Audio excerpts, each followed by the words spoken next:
নবম শ্রেণী প্রিয় শিক্ষার্থী জালদার স্যার ইউটিউব চ্যানেল থেকে তোমাদের সবাইকে স্বাগতম। আজকে তোমাদের জন্য একটি নতুন ভিডিও নিয়ে এসেছি। ইতিহাস মডেল প্রশ্ন সেট নম্বর 2 দ্বিতীয় পর্যায়ক্রমিক মূল্যায়ন 40 মার্কের একটি স্কুলের প্রশ্ন আমি বিশ্লেষণ সহ সম্পূর্ণ সমাধান দেখাবো। আর তোমরা যারা এখনও আমার চ্যানেলটিকে সাবস্ক্রাইব করনি তারা এখনই চ্যানেলটি সাবস্ক্রাইব করে বেল আইকনটি প্রেস করে দাও এরকম আরও অনেক ভিডিও পাওয়ার জন্য।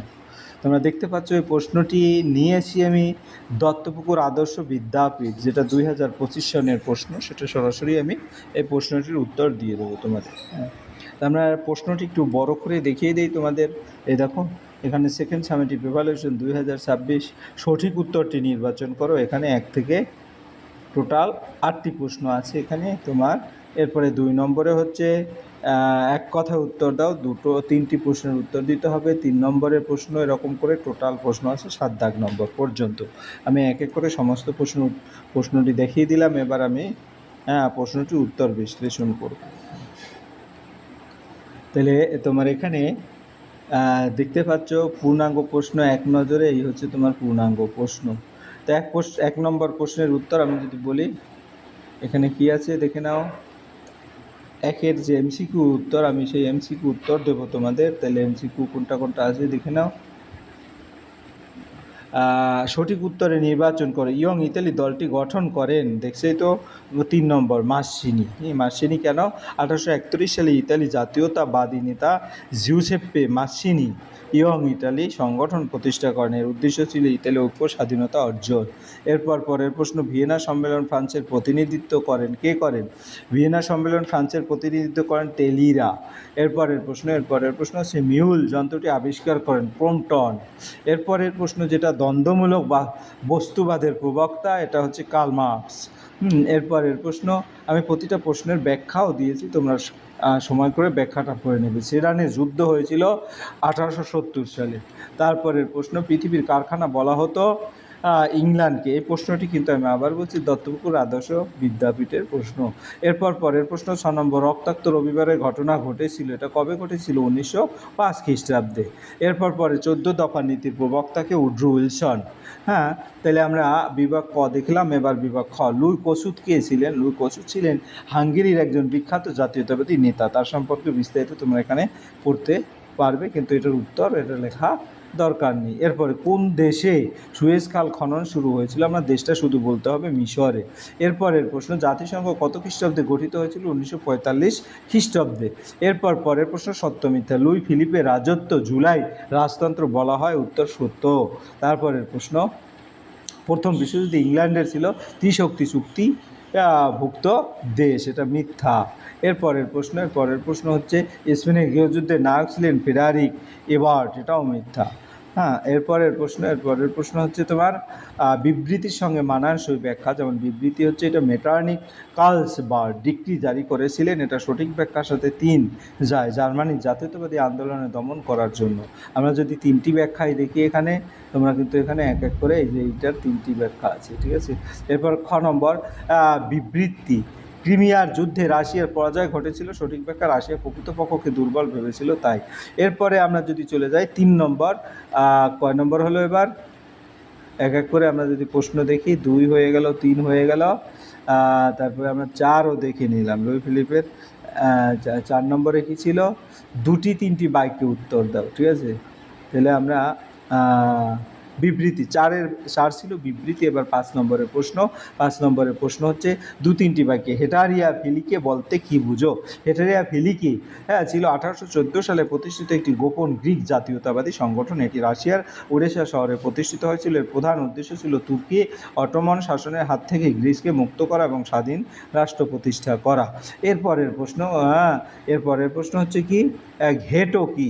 ঘেটো বলতে শহরের এমন একটি নির্দিষ্ট অঞ্চলকে বোঝায় যেখানে ইহুদির জোরপূর্বক পৃথকভাবে বসবাস করতে বাধ্য করা হতো। বিশেষ করে নাৎসি জার্মানির সময় পোল্যান্ড ও পূর্ব ইউরোপ বহু গেটো তৈরি করা হয়েছিল। এসব স্থানে ইহুদিদের জীবনযাত্রা ছিল অত্যন্ত কষ্টকর। পরের প্রশ্ন, সেরাজোভো হত্যাকাণ্ড বলতে কি বোঝায়? 1914 সালে 28 জুন বসনিয়ার রাজধানী সেরাজোভোতে অস্ট্রিয়ার যুবরাজ আর্চ ডিউক ফ্রান্সিস ফার্দিনান্দো এবং তার স্ত্রী সোফিকে সার্বজাতীয়তাবাদী গ্রাভিলো প্রিন্সিপ হত্যা করেন। এই ঘটনাকে সেরাজোভা হত্যাকাণ্ড বলা হয়। এর ফলে প্রথম বিশ্বযুদ্ধের সূচনা ঘটে। এরপরের প্রশ্ন, মেটার্নিক যুগ এবং মেটার্নিক ব্যবস্থা বলতে কী বোঝো? 1815 সালে ভিয়েনা সম্মেলন থেকে 1848 সালে বিপ্লব পর্যন্ত সময়কে মেটার্নিক যুগ বলা হয়। এই সময় ইউরোপ ও রাজনীতি মেটার্নিকের প্রভাব ছিল সর্বাধিক। জাতীয়তাবাদ, উদারতাবাদ এবং গণতান্ত্রিক আন্দোলন দমনের জন্য যে নীতি ও ব্যবস্থা গ্রহণ করা হয়েছিল তাকে মেটার্নিক ব্যবস্থা বলা হয়। নিউ ইকোনমিক পলিসি বলতে কী বোঝায়? 1921 সালে ভ্লাদিমির লেনিন রাশিয়ার নিউ ইকোনমিক পলিসি বা নতুন অর্থনৈতিক নীতি প্রবর্তন করেন। নীতির মাধ্যমে সীমিত ব্যক্তিগত ব্যবসা, কৃষি উৎপাদন ও বাণিজ্যের অনুমতি দেওয়া হয়। এর উদ্দেশ্য ছিল রাশিয়ার অর্থনীতিকে পুনরুজ্জীবিত করা। এরপরের প্রশ্ন, এরপরের শখ পূরণ করতে বলেছে। আমরা প্রশ্নটা একটু দেখে নেই। যেমন এটা শখটি পূরণ করুন। নেতা হচ্ছে হিটলার, এর দেশ কোথায়, মতবাদ কি, উপাধি কি এবং আত্মজীবনী। তা আমরা যদি এক এক করে বলি, অ্যাডলফ হিটলার জার্মানি, দেশ হচ্ছে জার্মানি, মতবাদ হচ্ছে ন্যাসিবাদ, উপাধি ফুরোর এবং আত্মজীবনী হচ্ছে mine camp. Adolf Hitler Germany Nazi দলের নেতা। 1933 থেকে 1945 সাল পর্যন্ত জার্মানির একনায়ক শাসক ছিলেন। দেশ জার্মানি, মতবাদ ন্যাসিবাদ, উপাধি ফুরোর, আত্মজীবনী যদি বলে 1925 সালে প্রকাশিত এই গ্রন্থে হিটলার তার আত্মজীবনীর নাম হচ্ছে মেইন কাম্প। এরপরের প্রশ্ন হচ্ছে তোমার 6 নম্বরের প্রশ্ন। 6 নম্বরে বিসমার্কের রক্ত ও লৌহনীতি ব্যাখ্যা করো। প্রুশিয়ার প্রধানমন্ত্রী অটো ফন বিসমার্ক জার্মানির ঐক্য প্রতিষ্ঠার জন্য যে নীতি গ্রহণ করেছেন তা ইতিহাসে রক্ত ও লৌহনীতি, ব্লাড অ্যান্ড আয়রন পলিসি নামে পরিচিত। 1862 সালে প্রুশিয়ার পার্লামেন্টে দেওয়া এক ভাষণে তিনি বলেন যে যুগের গুরুত্বপূর্ণ সমস্যাগুলোর সমাধান বক্তৃতা বা সংখ্যাগরিষ্ঠতার ভোটে না, বরং রক্ত ও লোহা অর্থাৎ যুদ্ধ ও সামরিক শক্তির মাধ্যমে সম্ভব।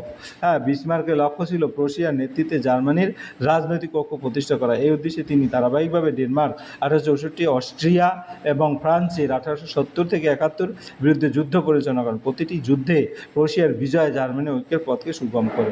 শেষ পর্যন্ত 1871 সালে ভার্সাই প্রাসাদে প্রথম উইলিয়ামকে জার্মান সম্রাট ঘোষণা করা হয় এবং জার্মান সাম্রাজ্যের প্রতিষ্ঠা ঘটে। তাই বিসমার্কের এই সামরিক ও বাস্তববাদী নীতিকে রক্ত লৌহনীতি বলা হয়। পরের প্রশ্ন, শিল্প বিপ্লব কীভাবে উপনিবেশের জন্ম দিয়েছিল? অষ্টাদশ শতকের শেষ ভাগে ইংল্যান্ড শুরু হওয়া শিল্প বিপ্লব বিশ্ব ইতিহাসে এক গুরুত্বপূর্ণ ঘটনা। শিল্প বিপ্লবের ফলে ইউরোপে অসংখ্য কারখানা স্থাপিত হয় এবং উৎপাদন বহুগুণে বৃদ্ধি পায়। কিন্তু কারখানাগুলোর জন্য বিপুল পরিমাণ কাঁচামাল যেমন তুলা, কয়লা, রাবার ইত্যাদির প্রয়োজন দেখা দেয়। একই সঙ্গে উৎপাদিত পণ্য বিক্রির জন্য নতুন বাজারের প্রয়োজন হয়। এই চাহিদা পূরণের জন্য ইউরোপীয় শক্তিগুলো এশিয়া ও আফ্রিকার বিভিন্ন দেশ দখল করতে শুরু করে। তারা উপনিবেশ থেকে সস্তায় কাঁচামাল সংগ্রহ করত এবং সেখানে নিজেদের তৈরি পণ্য বিক্রি করত। তাছাড়া অতিরিক্ত মূলধন বিনিয়োগের ক্ষেত্রে হিসাবেও উপনিবেশগুলোকে ব্যবহার করা হতো। ফলে ইউরোপীয় দেশগুলোর মধ্যে উপনিবেশ দখলের প্রতিযোগিতা শুরু হয়। এইভাবে শিল্প বিপ্লব সাম্রাজ্যবাদ ও উপনিবেশবাদের বিস্তার ঘটিয়ে বিশ্বের বহু অঞ্চলে উপনিবেশ প্রতিষ্ঠার প্রশস্ত করে। পরের প্রশ্ন, ইউরোপীয় মহামন্দার কারণ আলোচনা করো। 1929 সালের মহামন্দা, গ্রেট ডিসপারশন, আধুনিক বিশ্বের অন্যতম ভয়াবহ অর্থনৈতিক সংকট। এটি প্রথমে মার্কিন যুক্তরাষ্ট্র শুরু হলেও দ্রুত ইউরোপে ছড়িয়ে পড়ে।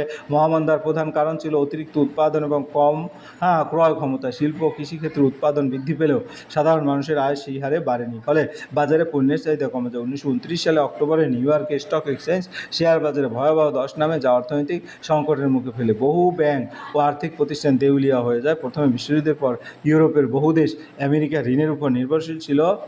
ফলে আমেরিকার সংকট ইউরোপের প্রভাব ফেলে। আন্তর্জাতিক বাণিজ্য হ্রাস পায়, শিল্প উৎপাদন কমে যায় এবং ব্যাপক বেকারত্ব দেখা দেয়। এর ফলে ইউরোপের অর্থনীতি গভীর মন্দার মধ্যে নিমজ্জিত হয় এবং রাজনৈতিক অস্থিরতা বৃদ্ধি পায়। পরে আমরা যাব 7 নম্বরের প্রশ্ন। 1516টি বাক্য উত্তর। ইতালিতে ফ্যাসিবাদের প্রবর্তক কে ছিলেন? তার উপাধি কী ছিল? তার নেতৃত্ব কীভাবে ফ্যাসিবাদের জন্ম হয়েছিল? ইতালিতে ফ্যাসিবাদের প্রবর্তক ছিলেন বেনিতো মুসোলিনি। তার উপাধি ছিল ডুচে, যার অর্থ নেতা। প্রথম বিশ্বযুদ্ধের পর ইতালিতে অর্থনৈতিক, সামাজিক ও রাজনৈতিক পরিস্থিতি অত্যন্ত সংকটজনক হয়ে ওঠে। যুদ্ধের ফলে দেশের বেকারত্ব, মূল্যবোধ সংকট, খাদ্য সংকট ও শ্রমিক অসন্তোষ বৃদ্ধি পায়। এছাড়া প্যারিস শান্তি সম্মেলন প্রত্যাশিত সুবিধা না পাওয়ায় ইতালির জনগণের মধ্যে অসন্তোষ সৃষ্টি হয়। এই পরিস্থিতি মানুষ গণতান্ত্রিক সরকারের প্রতি আস্থা হারিয়ে ফেলে। এই সুযোগে মুসোলিনিও 1919 সালে ফ্যাসিস্ট পার্টি প্রতিষ্ঠা করেন। তিনি উগ্র জাতীয়তাবাদ, সামরিক শক্তি, ব্যাংক দলীয় শাসন, শক্তিশালী রাষ্ট্রের ধারণা হ্যাঁ প্রচার করেন। তার সমর্থকদের ব্ল্যাক শার্ট বাহিনী বলা হতো। তারা বিরোধী রাজনৈতিক দল এবং শ্রমিক সংগঠনের উপর অত্যাচার চালাতো। 1922 সালে মুসোলিনো মার্চ অন রোম কর্মসূচির মাধ্যমে ক্ষমতা দখল করেন। রাজা তৃতীয় ভিক্টর ইমানুয়েল তাকে প্রধানমন্ত্রী নিযুক্ত করেন। ক্ষমতায় এসে তিনি গণতন্ত্র বিলুপ্ত করে একনায়কতন্ত্রের শাসন প্রতিষ্ঠা করেন। সংবাদপত্র, শিক্ষা ও প্রশাসনের উপর সম্পূর্ণ নিয়ন্ত্রণ আরোপ করেন। এভাবেই তার নেতৃত্বে ইতালিতে ফ্যাসিবাদের জন্ম ও বিকাশ ঘটে। এরপরের প্রশ্ন, ইতালির ঐক্য আন্দোলনে গ্যারিবল্ডি ও ক্যাভুরের ভূমিকা আলোচনা করো। ইতালির ঐক্য আন্দোলনের কাউন্ট গেভির এবং জিওছেপ্পে গ্যারিবল্ডি অত্যন্ত গুরুত্বপূর্ণ ভূমিকা পালন করেছিলেন। তাদের সম্মিলিত প্রচেষ্টার ফলেই ইতালির জাতীয় ঐক্য সম্ভব হয়। ক্যাভুরের ভূমিকা। ক্যাভুর ছিলেন পিউমেন সার্ডিনিয়া রাজ্যের প্রধানমন্ত্রী। তিনি একজন দক্ষ কূটনীতিবিদ ও রাষ্ট্রনায়ক ছিলেন। ইতালির ঐক্য প্রতিষ্ঠার জন্য তিনি প্রথমে পিউমন্টকে শক্তিশালী করে তোলেন। তিনি শিল্প, কৃষি ও বাণিজ্যের উন্নয়ন ঘটান। কূটনীতিকভাবে ফ্রান্সের সম্রাট নেপোলিয়ন তৃতীয়র সঙ্গে মিত্রতা গড়ে তোলেন এবং 1859 সালে অস্ট্রিয়ার বিরুদ্ধে যুদ্ধে জয়লাভ করেন। এর ফলে উত্তর ইতালির বহু অঞ্চল পিউমেন্টের অন্তর্ভুক্ত হয়। গ্যারিবল্ডি ছিলেন ইতালির একজন বিপ্লবী জাতীয়তাবাদী নেতা। তিনি রেড শার্ট বাহিনী গঠন করেন। 1860 সালে অভিমান অব দ্য থাউজেন্ড এর মাধ্যমে সিসিলি ও নেপলস জয় করেন। তিনি ব্যক্তিগত ক্ষমতার লোভ না করে জয় করা অঞ্চলগুলো রাজা দ্বিতীয় ভিক্টর ইমানুয়েলের হাতে তুলে দেন। এরপর ক্যাভুর কূটনীতি ও গ্যারিবল্ডির সামরিক সাফল্যের ফলে 1861 সালে ইতালি একটি ঐক্যবদ্ধ রাষ্ট্রে পরিণত হয়। তাই ইতালি ঐক্য আন্দোলনে তাদের অবদান ছিল অনস্বীকার্য। এরপর পরের প্রশ্ন, ইংল্যান্ডের শিল্প বিপ্লবের কারণ কী ছিল? শিল্প বিপ্লবের ফলাফল আলোচনা করো। আধুনিক শিল্প সাহিত্যের শিল্প বিপ্লবটি যুগান্তকারী ঘটনা। অষ্টাদশ শতাব্দীর শেষ ভাগে ইংল্যান্ডের সূচনা এবং শিল্প বিপ্লবের পেছনে কয়েকটি গুরুত্বপূর্ণ কারণ ছিল। প্রথমত, ইংল্যান্ডে প্রচুর কয়লা, লৌহ, আকরিক পাওয়া যেত, যা শিল্পের প্রধান কাঁচামাল ছিল। দ্বিতীয়ত, বিশাল উপনিবেশ সাম্রাজ্য থাকার ফলে সহজে কাঁচামাল সংগ্রহ, উৎপাদিত পণ্যের বাজার পাওয়া যেত। তৃতীয়ত, কৃষি বিপ্লবের ফলে উদ্বৃত্ত শ্রমিক সৃষ্টি হয় যারা কারখানার কাজ করতে শুরু করে। চতুর্থত, পর্যাপ্ত মূলধন, উন্নত ব্যাংকিং ব্যবস্থা এবং বৈজ্ঞানিক আবিষ্কার শিল্পোন্নয়নে সহায়তা করে। এছাড়া উন্নত যোগাযোগ ও পরিবহন ব্যবস্থাও গুরুত্বপূর্ণ ভূমিকা পালন করে। শিল্প বিপ্লবের ফলে কারখানা ব্যবস্থার ব্যাপক প্রসার ঘটে এবং উৎপাদন বহুগুণে বৃদ্ধি পায়। নগরায়ন দ্রুত বৃদ্ধি পায় এবং নতুন শ্রমিক শ্রেণী উদ্ভব হয়। পুঁজিবাদ শক্তিশালী হয়ে ওঠে। অন্যদিকে শ্রমিকদের দীর্ঘ সময় কাজ, কম মজুরি এবং অস্বাস্থ্যকর পরিবেশ জীবনযাপন করতে হতো। শিল্প বিপ্লব উপনিবেশ বা সাম্রাজ্যবাদের বিস্তারও সাহায্য করে। তবে এর ফলে আধুনিক শিল্প সভ্যতার সূচনা হয় এবং বিশ্বের অর্থনৈতিক ও সামাজিক কাঠামোতে আমূল পরিবর্তন ঘটে। এই ছিল তোমার এই প্রশ্নের সামগ্রিক বিশ্লেষণ। আশা করি ভিডিওটি মনোযোগ সহকারে দেখলে তোমরা ফুল প্রশ্নে কিন্তু ক্লিয়ার এর উত্তর আমি দিয়ে দিয়েছি। ভিডিওটি দেখার জন্য অসংখ্য ধন্যবাদ। ভিডিওটি ভালো লাগলে লাইক, কমেন্ট, শেয়ার করতে ভুলবে না। আজ এই পর্যন্তই। ধন্যবাদ সবাইকে।